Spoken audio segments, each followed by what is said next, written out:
우리에게 주시는 말씀은 사사기 4장 1절부터 10절까지의 말씀입니다. 구약 성경 사사기 4장 1절부터 10절까지의 말씀입니다. 한 절씩 교독하시고 마지막 절 함께 읽습니다.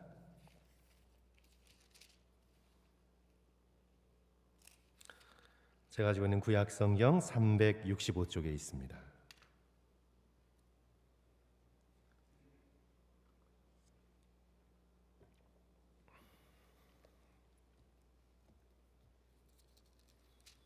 (4장 1절부터 10절까지의 말씀입니다. 에훗이 죽으니 이스라엘 자손이 또 여호와의 목전에 악을 행하매 여호와께서 하솔에서 통치하는 가나안 왕 야빈의 손에 그들을 파셨으니 그의 군대 장관은 하루셋 학고임에 거주하는 시스라요. 야빈 왕은 철병고 900대가 있어 20년 동안 이스라엘 자손을 심히 학대했으므로 이스라엘 자손이 여호와께 부르짖었더라. 그때 라피도세 아내 여선지자 드보라가 이스라엘의 사사가 되었는데 그는 에브라임 산지 라마와 베델 사이 드보라의 종려나무 아래에 거주하였고 이스라엘 자손은 그에게 나아가 재판을 받더라. 드보라가 사람을 보내어 아이노함의 아들 바락을 납달리 게데스에서 불러다가 그에게 이르되 이스라엘의 하나님 여호와께서 이같이 명령하지 아니하셨느냐. 너는 납달리 자손과 스불론 자손 10,000명을 거느리고 다볼산으로 가라. 내가 야빈의 군대 장관 시스라와 그의 병거들과 그의 무리를 기손강으로 이끌어 내게 이르게 하고 그를 내 손에 넘겨주리라 하셨느니라. 바락이 그에게 이르되 만일 당신이 나와 함께 가면 내가 가려니와 만일 당신이 나와 함께 가지 아니하면 나도 가지 아니하겠노라 하니 이르되 내가 반드시 너와 함께 가리라. 그러나 내가 이번에 가는 길에서는 영광을 얻지 못하리니 이는 여호와께서 시스라를 여인의 손에 파실 것임이라 하고 드보라가 일어나 바락과 함께 게데스로 가니라. 같이 읽습니다. 바락이 스불론과 납달리를 게데스로 부르니 10,000명이 그를 따라 올라가고 드보라도 그와 함께 올라가니라. 아멘. 아멘. 미국 인권운동의 어머니로 불리는 로사 팍스의 행동은 유명합니다. 그 한 행동으로 인해 인권운동의 불이 지펴지게 되었습니다. 1955년 12월 1일 미국 알라바마 몽고메리시에서 버스를 타고 앉아 있었는데 운전기사가 백인 남자에게 자리를 양보하라고 명령을 합니다. 그런데 양보하지 않고 끝까지 앉아 있었습니다. 그로 인해 결국 체포가 되죠. 이 행동으로 인해 이제 흑인 보이콧 운동이 일어나게 되고 후에 마틴 루터 킹이 함께 합류하면서 거대한 인권 운동으로 발전되었습니다. 나중에 이 로사 팍스는 이 순간을 돌아보며 이렇게 적고 있습니다. 어렸을 적부터 반드시 해야 할 일이 무엇인가를 알면 두려움을 이길 수 있다는 사실을 배웠습니다. 그날 그 버스 자리에 앉아 있는 것이 이렇게 큰 역사적 사건으로 발전되리라 상상조차 하지 못했습니다. 다만 나는 그 순간에 앉아 있어야 한다고 믿었습니다. 우리 흑인들이 받은 상상할 수 없는 고통을 생각할 때 절대 자리에서 일어나서는 안 된다고 믿었습니다. 이 일로 어떤 고생을 하더라도 문제가 되지 않았습니다. 아무 두려움도 없었습니다. 하나님께서 어떤 일도 견딜 수 있는 힘을 주심을 믿었습니다. 그래서 나는 그 자리에서 1인치도 움직일 수 없었습니다. 성도 여러분, 대단한 용기입니다. 인간의 존엄을 지켜내야 하는 자리, 어떤 어려움에도 끝까지 지켜내는 용기가 놀랍습니다. 저는 오늘 하나님의 사람 드보라를 통해 용기에 대해서 성도 여러분들과 함께 이 아침에 말씀을 나누고자 합니다. 용기는 단순히 남이 하지 못하는 어떤 그런 일들을 해내는 걸 말하지 않습니다. 예를 들어 허리케인이 밀려오는데 파도 타기를 한다든지, 그래서 와, 저 사람 용기가 대단하다. 가파른 암벽을 아무 보호장치 없이 맨손으로 오른다든지, 그리고 옛날에 어린아이들이 아주 무모한 장난을 했죠. 목숨을 걸고 장난을 했습니다. 기차가 다가오는 철도에 누워 누가 끝까지 버티나.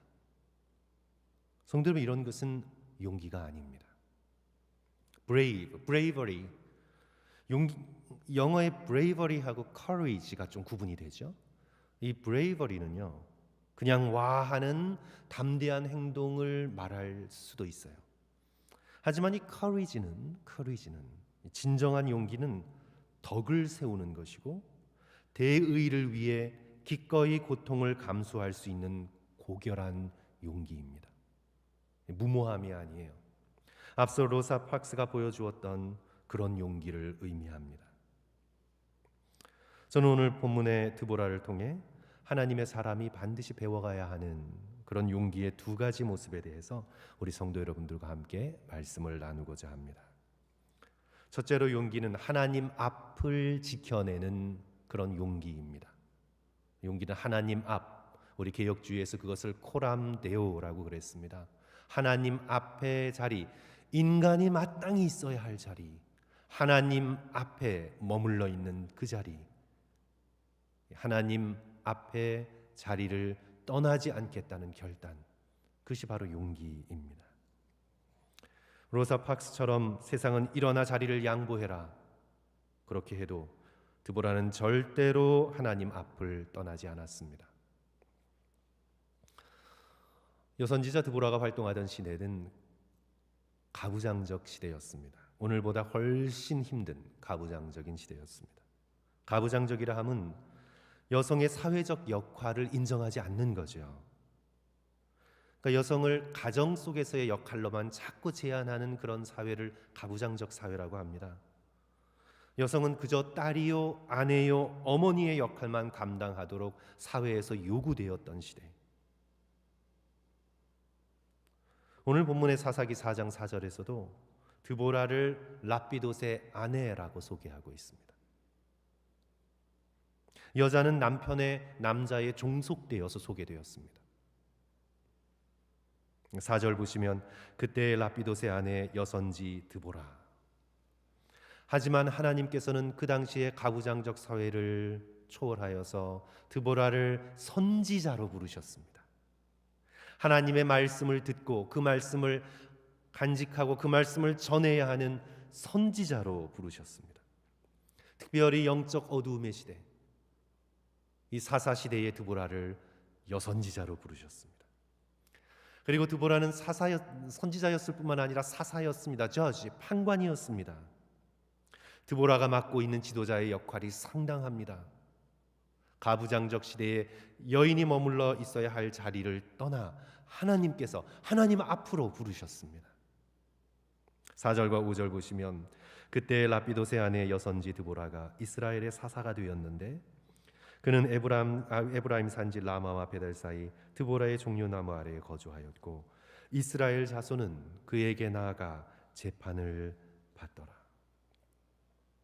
가부장적 사회의 압력을 이겨내고 하나님의 부르심에 순종하며 하나님의 앞에 그 자리를 지켜낼 수 있었던 용기, 그것은 대단한 용기입니다. 집안에서 무엇이라고 하든 사람들이 무엇이라고 하든 하나님이 부르신 그 선지자의 자리, 사사의 자리를 끝까지 지켜내는 결단에는 용기가 필요합니다. 사회에 적응하고 문화에 순응하는 것이 아니라 하나님 말씀에 그 부르심에 순종하겠다는 결단, 하나님 앞을 떠나지 않는 결단이죠.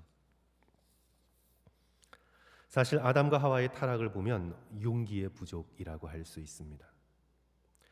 하나님께서 인간으로 정해주신 자리, 바로 코람데오의 자리, 하나님 앞의 자리에 그 자리를 머물러 있어야 했는데 아담과 하와는 그 자리를 지켜내지 못했습니다. 뱀이 이 선악과를 먹는 날에는 너희가 하나님같이 되리라. 이 유혹에 넘어갑니다. 인간이 마땅히 지켜야 할 자리, 하나님 앞에 서 있는 그 자리를 박차고 나가 자기 자신이 하나님처럼 되려고 합니다. 반면에 요셉은 유혹 앞에서도 하나님 앞을 떠나지 않았습니다. 보디발의 아내가 유혹을 할 때에 요셉이 이렇게 말하죠. 당신은 그의 아내임이라. 그런즉 내가 어찌 이 큰 악을 행하여 보디발에게 죄를 지으리까가 아니라 하나님 그분께 죄를 지으리까. 코람데우의 의식, 하나님 앞에 서 있는 그 자리, 바로 그 자리를 그는 떠나지 않았습니다. 요셉은 어디에 가든 어떤 상황에 있던 어떤 환경에 처하던 그는 언제나 하나님 앞에 그 자리를 지켜냈습니다. 저는 욥도 고통 가운데 승리할 수 있었던 그 비결을 용기에서 찾고 싶습니다. 그 아내가 조롱했던 것처럼 얼마든지 하나님을 저주하고 죽어버리는 것이 가능한 극심한 고통 가운데 그는 처하게 되었습니다. 그러나 욥은 끝까지 하나님 앞을 떠나지 않습니다. 몸과 영혼이 다 너덜너덜해져도 그는 절대로 하나님 앞을 떠날 수 없었습니다. 욥기 23장 10절. 그러나 내가 가는 길을 그가 아시나니 그가 나를 단련한 후에는 내가 순금이 되어 정금이 되어 나오리라. 고통 앞에서도 하나님 앞으로 가야 하는 그 자리를 끝까지 그는 지켜냅니다. 무엇보다 겟세마네 동산에서의 예수 그리스도를 통해 우리는 진정한 용기를 발견합니다. 얼마든지 예수 그리스도께서는 그 잔을 피하실 수 있었습니다. 하지만 성부 하나님의 뜻, 그 뜻을 받들어내는 아들의 자리, 성부 하나님 앞에서의 그 자리를 끝까지 지켜내십니다. 아버지여, 내 원대로 마옵시고 아버지의 원대로 하옵소서. 사랑하는 성도 여러분, 인생에 여러 가지 길이 많습니다. 또 유혹이 많습니다. 또 고난이 많습니다. 시험이 많습니다. 그러나 세상의 길 택하지 않고 우리는 끝까지 하나님 앞에 머무는 코람데오의 삶을 사시는 성도들 되시기를 주님의 이름으로 간절히 축원합니다. 이것이 바로 순교자의 용기입니다. 로마 제국이 기독교인들을 박해할 때 형식적이지만 이름과 출신지를 물었습니다. 예를 들어 그때 이렇게 대답해야만 했습니다. 나는 길리기아에 속한 필레투스입니다. 이렇게 대답해야 했습니다. 그러나 기독교인들은 한결같이 말했습니다. 나는 예수 그리스도께 속한 천국의 시민입니다. 이것이 그들의 믿음이었습니다. 이것이 그들의 용기였습니다. 이것이 그들이 누구에게 속했나를 확실하게 알고 확인했던 그들의 고백입니다. 나는 예수 그리스도께 속한 천국의 시민입니다. 어떤 상황에서도 그리스도 앞을 떠나지 않습니다. 나치 독일에 처형된 헬무트 몰트케라는 목사님이 계신데 그는 이렇게 취조당했습니다. 당신은 독일 시민이 아니요. 여권을 보면서 취조했습니다. 당신은 독일 시민이 아니요. 히틀러 총독회에 속하지 않았단 말이요? 그때 그는 단호하게 대답합니다. 나는 그 누구에게도 속하지 않았습니다. 나는 오직 하나님께 속한 사람입니다. 죽음 앞에서도 하나님 앞을 지켜낸 사람입니다. 진정한 용기는요, 사람들의 감탄을 받을 만한 일을 보여주는 것이 아닙니다. 진정한 용기는 세상의 온갖 유혹에도 불구하고 하나님 앞을 떠나지 않는 용기입니다. 돈 앞에서도 하나님 앞을 떠나지 않는 용기. 칼 앞에서도 하나님 앞을 떠나지 않는 용기. 세상과 사람들의 박수소리 앞에서도 하나님 앞에 머무는 용기. 성도 여러분, 그것이 진정한 용기입니다. 절대로 하나님 앞을 떠나지 않는 사람들, 하나님께 속한 사람들입니다. 우리 모두 성령을 의지하여 하나님 앞을 지켜내시는 참된 용기를 가진 저와 성도들 되시기를 주님의 이름으로 간절히 축원합니다. 둘째로, 용기는 믿음의 선한 싸움을 싸우는 용기입니다. 오늘 사사드보라는요, 믿음의 선한 싸움을 싸우려고 하고 있습니다. 하나님의 백성 이스라엘이 가나안 족속에게 20년 동안 억눌려 심한 학대를 당하고 있었습니다.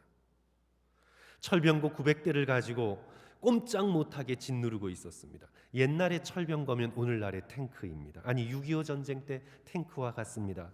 소총만 가진 이스라엘이 탱크 900대를 가진 가나안 족속을 이기기는 인간적으로 볼 때 불가능했습니다.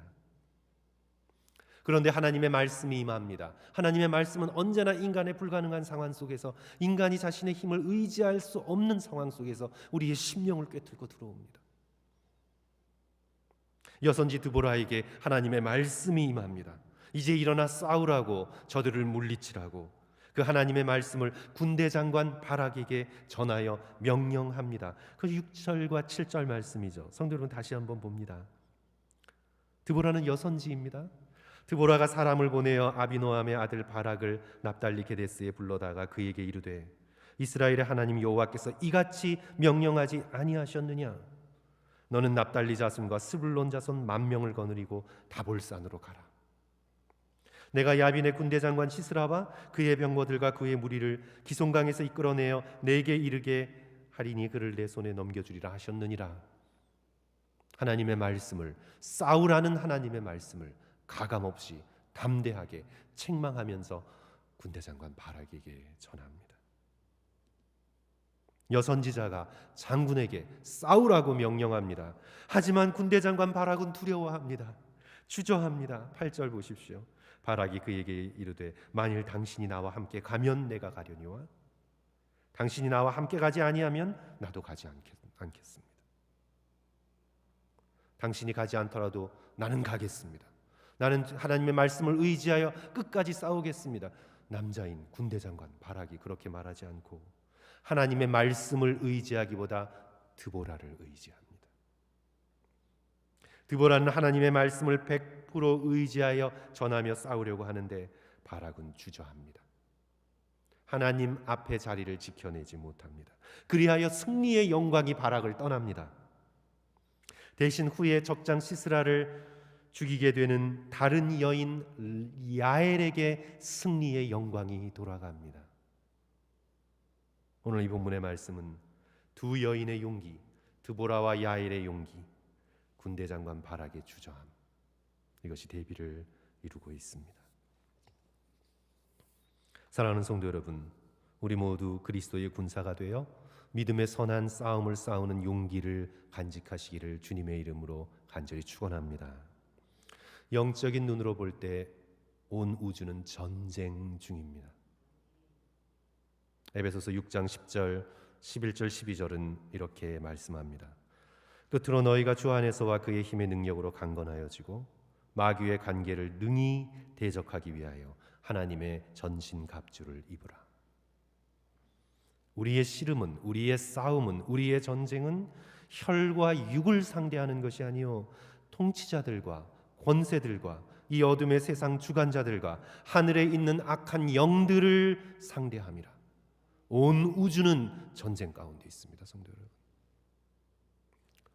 사실 우리의 몸도요, 우리의, 저와 여러분이 지금 이렇게 가지고 다니는 우리의 몸도요, 의학적인 입장에서 보면 전쟁 중입니다. 끊임없이 우리의 몸을 공격하는 안팎의 세균들, 또 몸 안에 있는 여러 가지 암세포를 비롯한 여러 가지 세포들과 맞서서 강한 면역을 갖추고 있어서 싸워야 합니다. 우리가 건강을 유지하는 건 전쟁의 결과입니다. 싸움의 결과입니다. 우리 몸도 전쟁 중입니다. 거기에서 지면 건강이 무너지고 면역 체계가 컬랩스 되는 것입니다. 우리가 알든 모르든 우리의 몸은 전쟁 중입니다.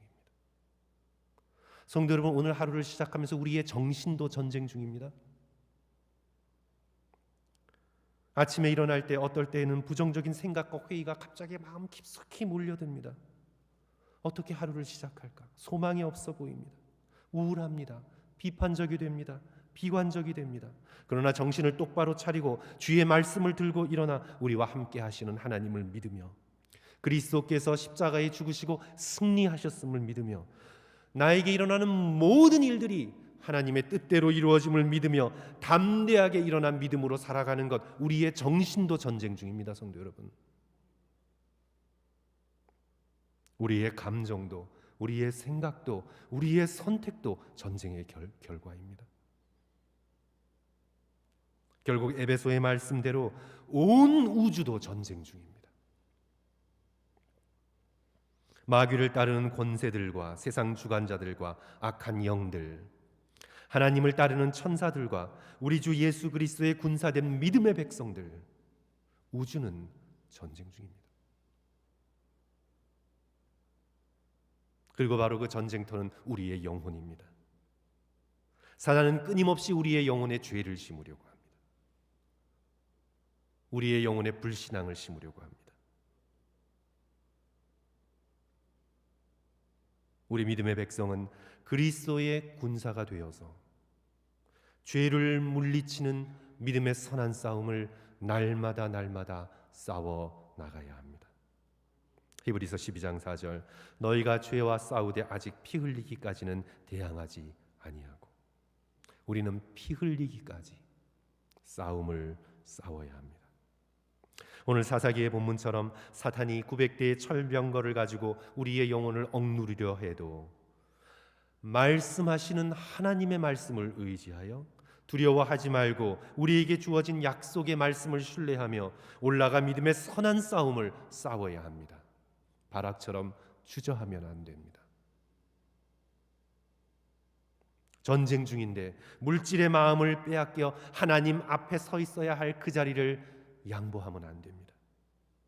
전쟁 중인데 비본질적인 것들의 마음을 빼앗겨 쉽게 상처받고 하나님 앞에 지켜야 하는 자리를 떠나면 안 됩니다. 세상의 오락과 재미, 아무 득도 되지 못하는 헛환한 이런저런 이야기들에 사로잡혀 에너지를 낭비하는 건 선한 군사의 도리가 아닙니다.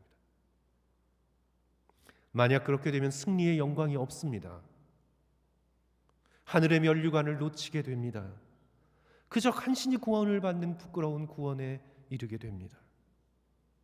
사랑하는 성도 여러분, 우리 영혼의 거룩함을 위해 끝까지 믿음의 선한 싸움을 싸우는 저와 여러분이 되었으면 좋겠습니다. 사단이 심으려고 하는 죄의 한 터럭도 용납하지 않으며 십자가의 보혈과 말씀의 능력을 의지하여 하나님께 속한 사람으로 코람데오의 자리, 하나님께서 앉으라고 하신 그 자리 절대 양보하지 않으며 끝까지 지켜내시는 저와 성도들 되시기를 주님의 이름으로 간절히 축원합니다. 우리 함께 기도하겠습니다.